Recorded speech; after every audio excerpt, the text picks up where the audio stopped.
Good morning mga katoto, good morning sa atin, sa mga nasusunugan. Mag-iingat kayo dyan, kanina pa alas 4 po yung sunog na yan.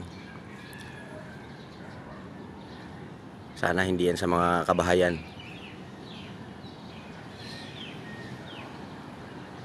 Abi oh, kanina mas makapal ang usok dyan.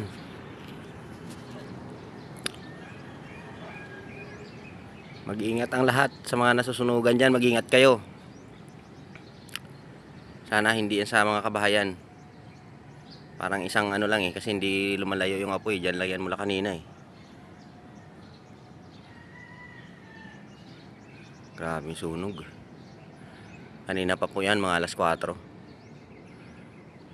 Araw ng Miyerkules. 6:35 na po ng umaga. Kanina pa yan alas 4. Dito ako sa building ng aming ginagawa. Ayun si Ka Jojo, nagdidilig ng kanyang halaman.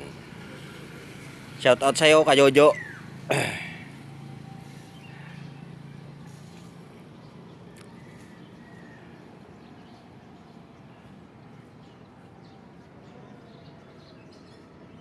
Bye muna mga katoto. Ay mag-asikaso na tayo, magtatrabaho na naman tayo.